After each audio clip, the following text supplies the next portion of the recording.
வீராம்பட்டினம் மீனவ கிராமத்தில் பாதிக்கப்பட்ட பெண் பிரியங்கா அவர்கள் தன்னுடைய சொந்த கணவரால் பாதிக்கப்பட்டு சொந்த கிராமத்திற்கு வந்தபோது அந்த கிராமம் அவருடைய பிரச்சனைக்காக தீர்வு காண வேண்டும் என்று பேசிக் கொண்டிருந்த போது மக்கள் குழு என்று பஞ்சாயத்தை நடத்தி கொண்டிருக்கக்கூடிய திரு விஸ்வநாதன் அவர்கள் தன்னிச்சையாக தலையிட்டு பூம்புகாருக்கு வந்து அந்த பிரச்சனையை நான் தீர்த்து வைக்கிறேன் என்று சொன்னார்.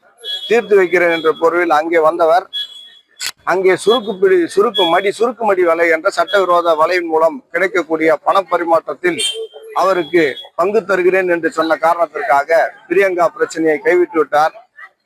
அதனால் பிரியங்கா அவர்கள் சொந்த ஊர்ல இருந்து ஏன் நான் உங்கள் ஊரை சேர்ந்தவர்கள் ஏன் அவ்வாறு செய்தீர்கள் என்று சொன்னால் பஞ்சாயத்தை கூட்டி உன்னை ஊரை விட்டு விலக்கி விடுவேன் என்று சொல்லி சட்டவிரோதமாக ஊரை விட்டு விலக்குவதும் அதை கேட்டால் அவரை அடிப்பதும் கடந்த 1/2/2026 அன்று ஞாயிற்றுக்கிழமை அன்று அவரை அடித்து கையை உடைச்சு அதை தடுக்க வந்த அப்பா அம்மா எல்லாரையும் அடிச்சு அனுப்புனாங்க.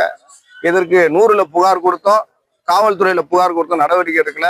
இந்த நடவடிக்கை எடுக்காததை கண்டிச்சு குற்றவியல் நடுவர் 3வது நீதிமன்றத்திலே புகார் கொடுத்திருக்கிறோம், தனி புகார் கொடுத்திருக்கிறோம். அந்த பஞ்சாயத்தை கலைக்க வேண்டும், இவர்கள் மீது தாக்குதல் நடத்த விஸ்வநாதன் உள்ளிட்ட நபர்கள் மீது வழக்கு பதிவு செய்ய வேண்டும் என்று இந்த வழக்கை தாக்கல் செய்ய நீதிமன்றம் இந்த வழக்கை ஏற்றுக்கொண்டிருக்கிறது. வழக்கு விசாரணைக்கு தீர்ப்புக்காக காத்து கொண்டிருக்கிறது.